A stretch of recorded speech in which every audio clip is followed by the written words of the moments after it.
The wide Texas plains stretched endlessly, dotted with mesquite and tumbleweed, but to Samuel Hart, the rancher, it all felt empty.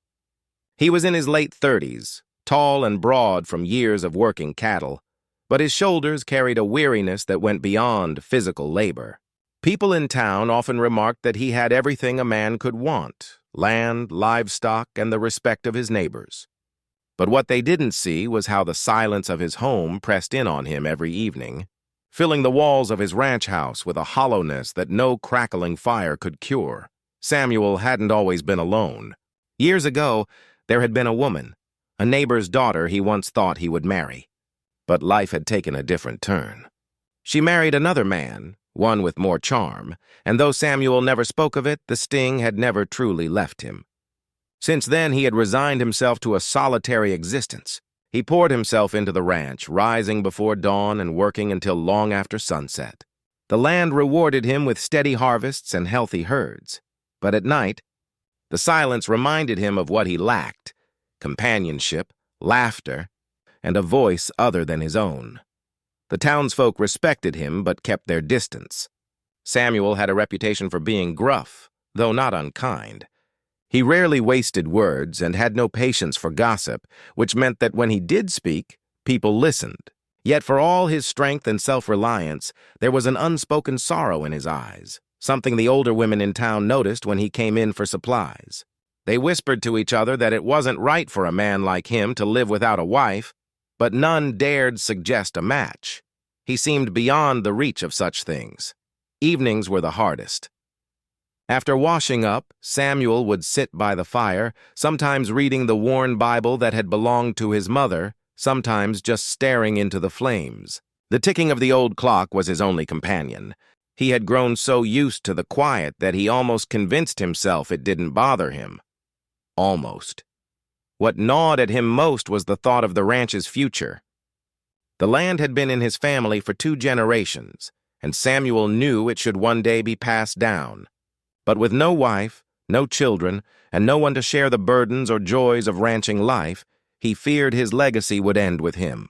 It was a thought that made him work harder, as though the sweat of his labor could stave off the emptiness. Samuel was not the kind of man to dwell openly on loneliness. He told himself that hard work was enough, that a man didn't need tender words or warm company to make a life. But deep down, in the quiet corners of his heart, he longed for something more.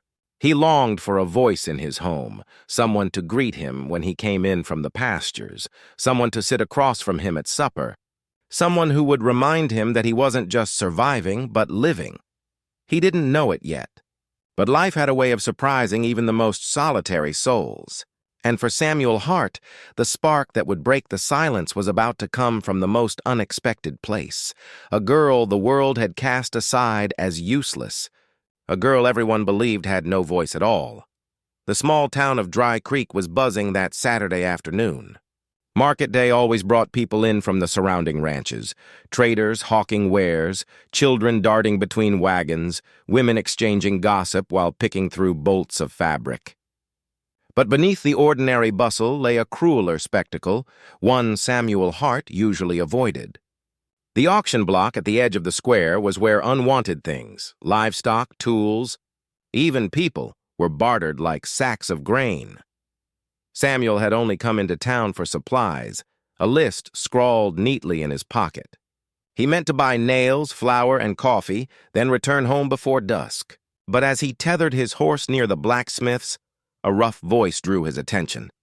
"Step right up, folks. A rare bargain today." The auctioneer's words were followed by jeers from the crowd. Samuel turned his head and frowned. On the platform stood a girl, perhaps no older than 16 or 17, her frame slight beneath a faded calico dress. She kept her eyes down, hands twisted in front of her as if she could disappear into herself. Beside her, swaying slightly with drink, stood a man Samuel recognized, Jeb Crawford, a mean drunk known for neglecting his family and gambling away what little he had. Jeb shouted above the murmurs, "Ain't no use for her no more. She's deaf as a stone, can't hear a word you say. Won't fetch much, but I'll take what I can." Laughter rippled through the crowd. Some men made jokes about how a deaf girl might be peaceful company for once. Others snickered about her being more trouble than she was worth. The girl's cheeks flushed, but she didn't lift her head. Samuel felt his jaw tighten. He'd seen cruelty before, but something about the way the crowd mocked her stirred a deep unease in him. The girl looked so small, so utterly alone, and the thought of her being handed off to some callous man made his stomach turn. The bidding started low, $2, then $3. A man who owned the livery joked about needing someone to muck stalls. Another called out that she might as well be given away with a mule. Samuel clenched his fists at his sides. He hadn't planned to involve himself, but each sneer pushed him closer to the edge. When the bidding stalled at $5, the auctioneer looked impatient. Jeb scowled, muttering about needing money for whiskey. The girl finally lifted her head then, and for the briefest moment, Samuel caught her eyes.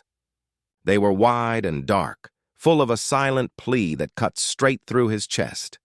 Before he could think better of it, Samuel's voice rang out. $10. The crowd turned, surprised. Samuel Hart wasn't known for frivolous spending. Murmurs rose as the auctioneer's hammer came down. "Sold to Mr. Hart." Jeb grinned, pocketing the money without a second glance at the girl he'd just discarded. Samuel stepped forward, and when the girl was pushed toward him, she flinched. He didn't reach for her roughly, only tipped his hat and said quietly, "You'll come with me." She gave no reply, only lowered her head again. Samuel could feel the stares burning into his back as he led her away from the block. Some townsfolk smirked, others shook their heads in disbelief. But Samuel didn't care. Something in him had already shifted. He hadn't bought a servant. He hadn't bought a burden. He had bought her freedom, from mockery, from cruelty, from a life without dignity. He didn't yet know her story or even her name. But as they walked toward his waiting horse, Samuel knew one thing for certain. His home would no longer be as silent as before. The journey back to the ranch was long and dusty. Samuel rode steady, the girl perched awkwardly behind him on the horse. She held on lightly as if afraid to touch too much, her posture stiff as a fence post. Samuel didn't press her with questions. He sensed that she was like a skittish colt. Push too hard and she'd bolt, though she had nowhere left to run. By the time they reached his spread, the sun was low, painting the prairie in streaks of gold and crimson. Samuel swung down from his saddle, then offered his hand to help her down. She hesitated, but finally let him steady her. Up close, she looked even younger, her face pale and drawn, with shadows beneath her eyes that spoke of hunger and fear. "This here's home," Samuel said simply, gesturing toward the modest ranch house. She glanced at it, then at him, but gave no response. Just that same heavy silence. Inside, the house was plain but tidy. Samuel lived simply, rough-hewn furniture, a few books on the shelf, and the scent of wood smoke lingering from the hearth. He lit a lamp and set about preparing supper. The girl stood in the doorway, watching, uncertain what was expected of her. Samuel noticed her hands twitch as if ready to work, but she didn't move until he spoke. "Sit.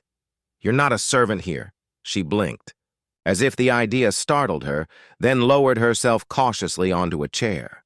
Samuel fixed beans, cornbread, and a bit of salted pork. Nothing fancy, but more than she'd likely had in days. When he set the plate before her, she studied him for a long moment, then began to eat, quietly at first, then hungrily, as though afraid it might be taken away. Samuel didn't ask her questions that night. He figured she'd speak or not when she was ready.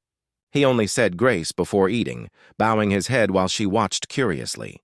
For her, perhaps, prayer had been a foreign luxury.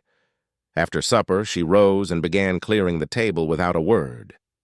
Samuel almost told her to sit again, but something in her determined movements stopped him. Maybe she needed to feel useful, so he let her, watching how careful and deliberate she was, even in silence. That first night, he gave her the small room off the kitchen, a simple space with a narrow bed and quilt his mother had stitched long ago. She stood at the threshold, clutching the fabric of her dress as though afraid to step inside. "It's yours now," Samuel told her. "Rest easy." She gave the faintest nod, then slipped inside and closed the door softly behind her. Samuel stood a long while in the hallway, listening to the stillness. His house had always been quiet, but this was a different kind of silence, weighted, guarded, as though she carried a wall of it around her. Over the days that followed, the rhythm of the ranch began to fold her in. She rose early, mimicking Samuel's habits, and took to small chores without being asked, feeding chickens, gathering kindling, sweeping the porch. She never spoke, but she moved with care, her gestures precise, as though she'd been trained to avoid mistakes. Samuel tried to offer kindness in simple ways. A cup of milk set on the table, a fresh loaf of bread, the loan of a shawl against the morning chill. She accepted these things quietly, with only the barest flicker of gratitude in her eyes. At night, when Samuel sat by the fire, he could hear faint sounds from her room, a creak of the floorboards, the soft rustle of quilt. Once he thought he heard the faintest hum, a thread of music that vanished as soon as he stilled to listen. It was enough to stir something in him, a suspicion that her silence was not complete, but chosen. In the quiet of those first weeks, the ranch house became something new. Still silent, yes, but no longer empty. For Samuel, it was the beginning of a companionship that neither of them fully understood yet, a fragile bond forming, not through words, but through presence. The days stretched into weeks, and the girl, though she still spoke no words, began to weave herself into the quiet rhythm of ranch life. Samuel noticed the change first in small things, almost so slight he thought he imagined them. The way she lingered a little longer at the chicken coop, watching the hens peck at the dirt. The way her shoulders eased when she worked in the garden. Her hands moving with an ease that suggested she found comfort in tending to living things. For Samuel, who had grown used to his home being a place of empty silence, these subtle shifts felt significant. He didn't expect conversation. He had given up on that long ago, but seeing her soften even a fraction eased something in him. One morning he came in from mending a fence to find her at the stove. She was awkwardly stirring a pot, her brow furrowed in concentration. Samuel stopped in the doorway, surprised. He hadn't asked her to cook, hadn't wanted her to feel like she owed him service. But she glanced up, startled by his presence, and for the first time a hint of a smile flickered across her face. It was quick, gone almost as soon as it came, but Samuel felt the weight of it. "You've a knack for that," he said gently. She didn't reply, only dipped her head and kept stirring. Yet there was a faint pinkness in her cheeks, as if the compliment had landed somewhere she wasn't used to. Later that week, Samuel saw her out in the pasture. She had wandered there on her own, sitting in the tall grass with the ranch's old hound at her side. He paused at a distance, not wanting to intrude. That's when he heard it, a sound so soft he wondered if the wind was tricking him. She was humming, a faint, trembling tune, barely louder than the rustle of the grass. Samuel's breath caught. Deaf, they'd said. Useless, they'd mocked. Yet here she was, humming a melody to herself, as natural as breathing. He didn't move closer, didn't want to startle her into silence. Instead, he turned back toward the house, his mind swirling with questions. The more he watched her, the more convinced he became that her silence wasn't born of inability, but of choice, or perhaps of fear. She startled easily at raised voices in town, her whole body going rigid when she overheard laughter that carried too sharp an edge. And yet, in the safety of the ranch, little sparks of her true self began to shine. She started to hum more often when she thought she was alone, while kneading bread, while drawing water from the well, even while sweeping the porch. The tunes were uneven, hesitant, but to Samuel they were sweeter than any fiddle song. Each note was a reminder that beneath her silence there lived a voice yearning to be free. Samuel never pressed her, though curiosity burned in him. Instead, he made sure she knew she was safe. He praised her cooking, left small gifts like a carved wooden spoon or a new ribbon, and spoke to her as though she understood every word. Sometimes she'd glance at him with those dark eyes, a mixture of caution and something softer, as though she were slowly deciding whether he could be trusted with her secrets. One evening, as they shared supper, she did something that nearly stopped Samuel's heart. She looked directly at him, steady, unflinching, and tapped her chest lightly, then pointed at herself. "Anna," she whispered, so faintly he barely caught it. It was the first word she'd spoken aloud to him, and Samuel felt his throat tighten. "Anna," he repeated, nodding with quiet reverence, as though she had handed him something sacred. From that moment, the silence in the household was no longer an impenetrable wall. It was a veil, slowly lifting, revealing the life and voice of a girl who had been hidden too long. The ranch slept under a sky thick with stars, the kind of stillness that wrapped the prairie in a hushed, eternal quiet. Samuel had long since gone to bed, his day's work leaving his muscles heavy and his mind half dreaming. Yet, in the middle of the night, something stirred him awake. A faint sound, not the creak of the house or the call of coyotes, but something softer, almost human. He lay still, listening. There it was again, a voice, low, hesitant, drifting from the direction of the barn. Samuel sat up, heart thumping, unsure if he'd dreamed it. The girl, Anna, had never spoken more than her name since she'd arrived. Could it be her? He pulled on his boots and stepped outside, careful not to make noise. The air was cool, the moon spilling pale light across the yard. As he neared the barn, the sound became clearer. Words, broken whispered words, spoken as though she feared the night itself might scold her for daring to use her voice. Samuel eased the barn door open just enough to see inside. Anna was there, sitting on a bale of hay, her knees drawn up, arms wrapped around them. She rocked slightly, whispering to herself. At first he couldn't make out the words, then slowly they sharpened. Fragments of prayers, bits of sentences, half-sung lullabies. I can, not deaf, not broken, she murmured, her voice trembling but achingly clear. Samuel's chest tightened. She wasn't deaf. She wasn't mute. All the stories told in town, all the jeers and mockery, they were lies or at least a cruel misunderstanding.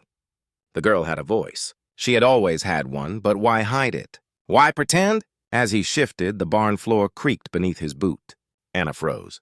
Her head snapped up, eyes wide like a cornered animal. When she saw Samuel standing there, her face drained of color. She scrambled to her feet, backing against the wall as though expecting a blow. Samuel lifted his hands, palms open. "Easy now," he said gently, his voice low. "You've nothing to fear."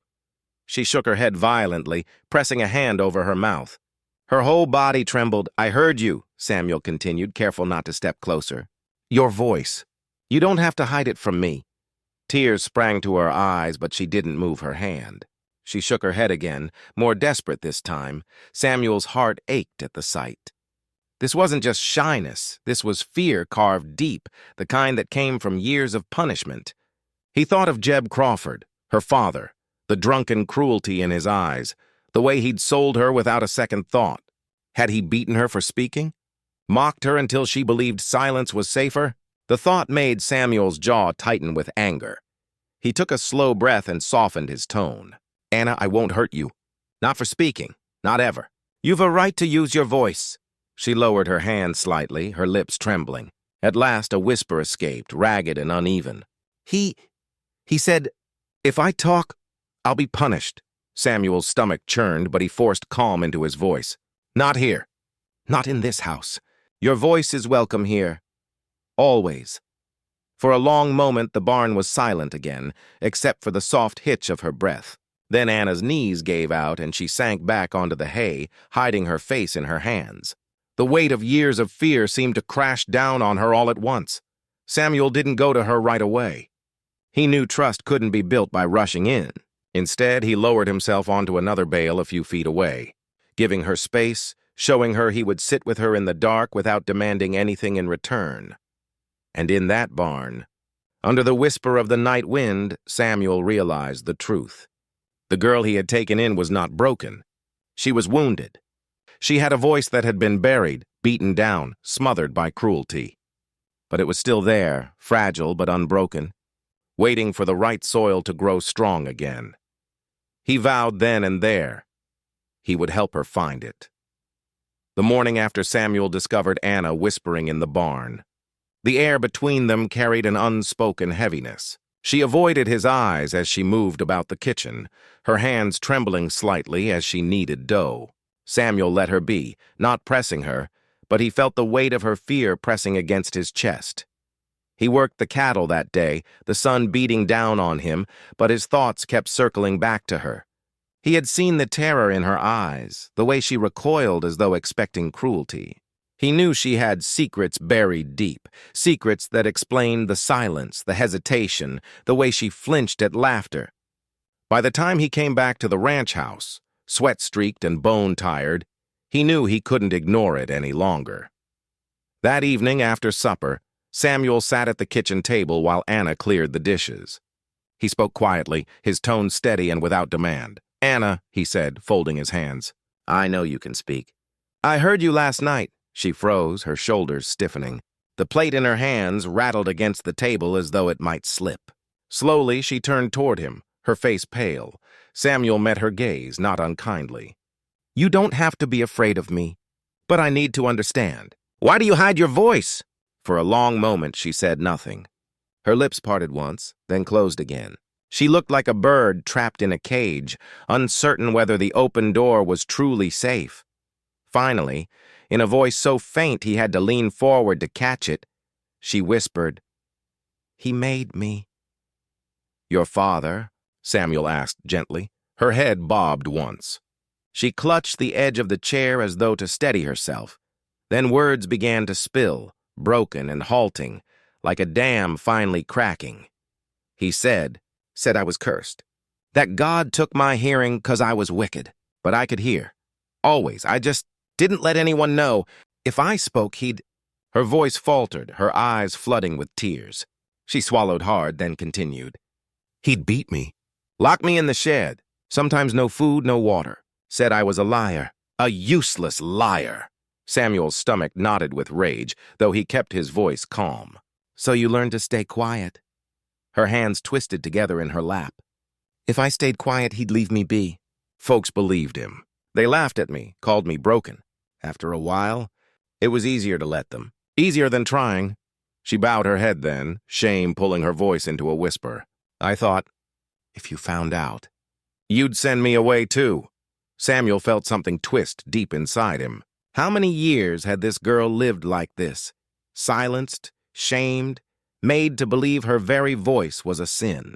He reached across the table, but carefully, not touching her hands until she looked up. "Anna," he said, firm but gentle. "Listen to me. What he told you those things, it was wrong. Cruel and wrong. There's nothing cursed about you. You've got a gift, not a curse." Her lip trembled, and she shook her head as if she couldn't quite believe him. "I won't send you away," Samuel continued, his tone steady, the kind of tone a man used when he wanted no room for doubt. "Not for speaking. Not for anything. You're safe here. Your voice is safe here." Her tears spilled over then, silent at first, then with quiet sobs that seemed to tear loose years of buried pain. Samuel rose and moved to her side, crouching so his tall frame wouldn't loom. He didn't try to hush her. He let her cry. Let her grief fill the room that had once been empty of any sound but his own. When her sobs softened, she finally looked at him. "You mean that?" she whispered. "With all my heart," he replied. For the first time, she let her hand slip into his, fragile as a bird but steadying itself in his grasp. And in that moment, Samuel knew the truth. Helping her find her voice again would not just heal her. It would heal him too. The days following Anna's confession brought a quiet shift in the air around the ranch.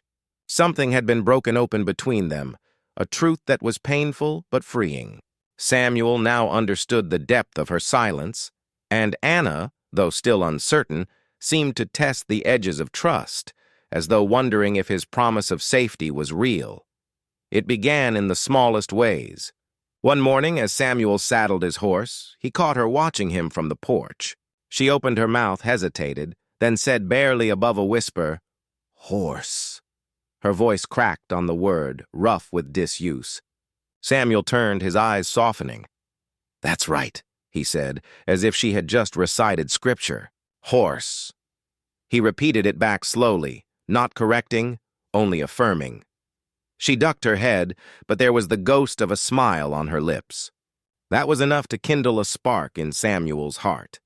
From then on, he began weaving encouragement into the fabric of daily life. When she brought water, he'd name it aloud. Water. When she placed bread on the table, he'd say, bread, then look at her expectantly.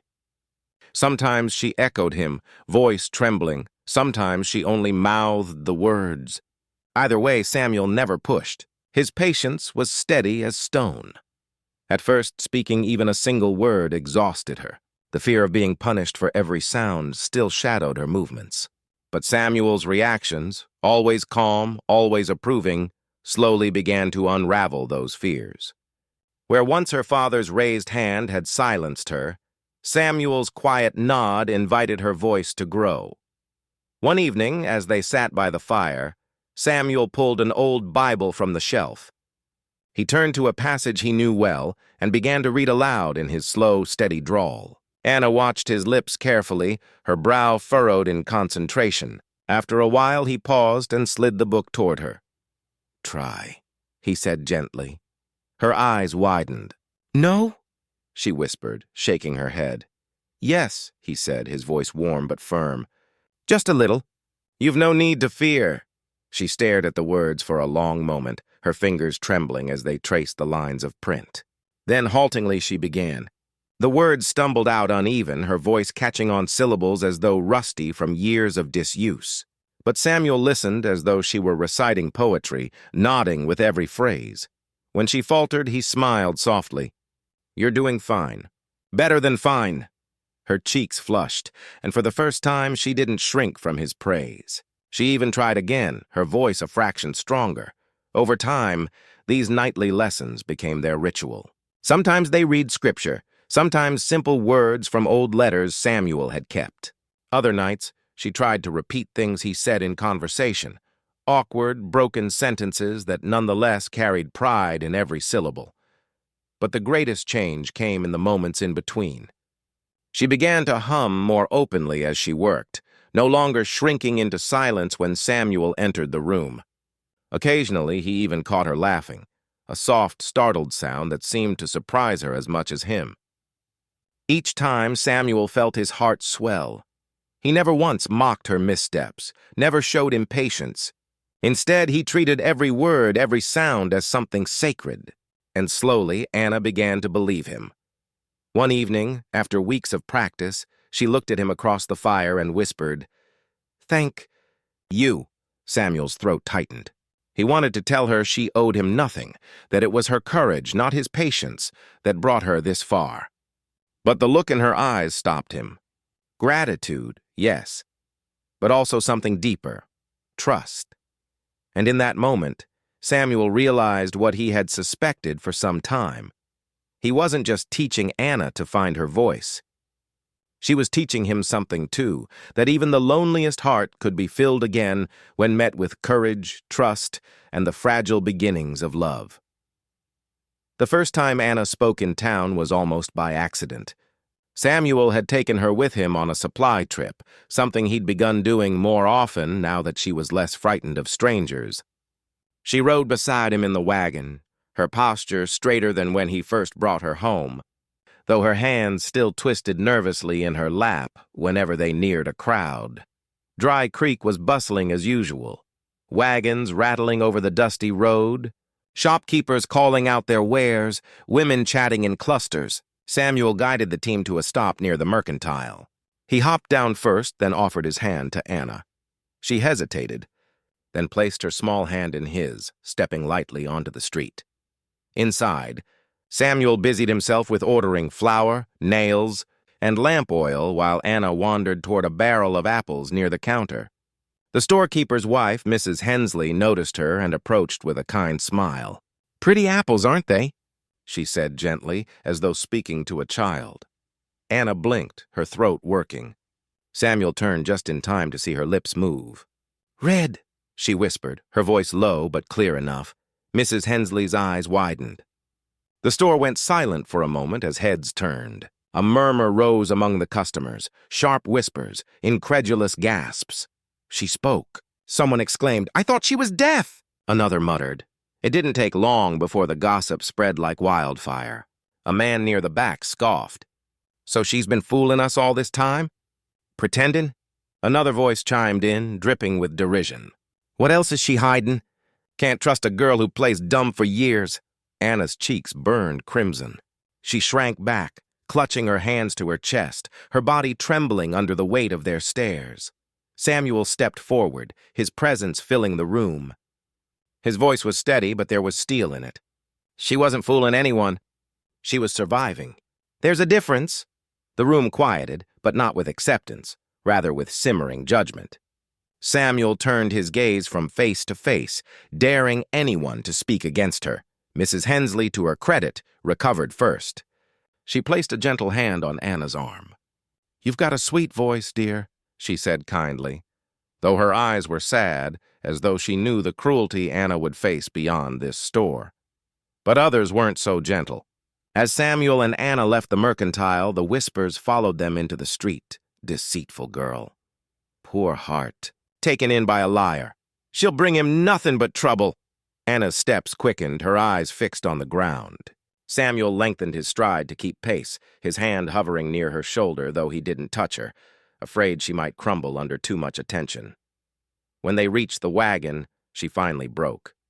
They hate me," she stammered, her voice breaking. It was the first full sentence she had spoken in public, and it came soaked with despair. Samuel turned to her, his voice low but firm. "No, they don't know you. They only know lies, and I won't let their cruelty define you." She looked at him then, tears brimming in her eyes. "But they'll always see me as broken." As strong," Samuel interrupted, his tone fierce. "Because you've lived through more than most ever could. Don't you let their words take your voice again." His conviction steadied her, though the sting of the town's judgment still lingered. For Samuel, the scorn only deepened his resolve. If the world wanted to mock her, so be it. He would stand between her and every cruel word, every sideways glance. He had been a man content in silence before.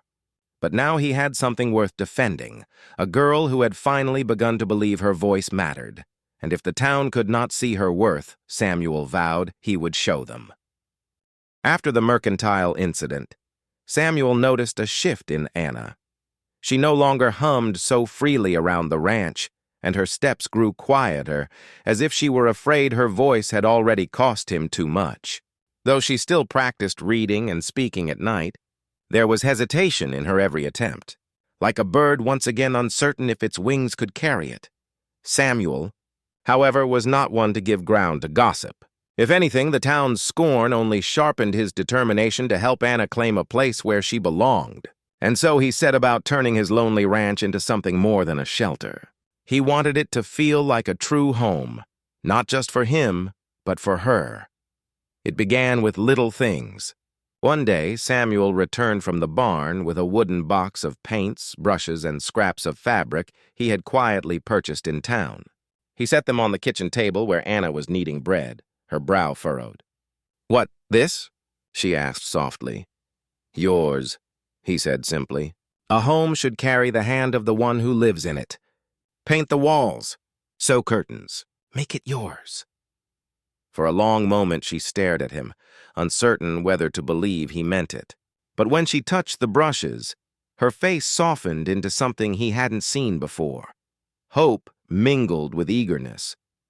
Over the next weeks, she filled the house with touches of herself.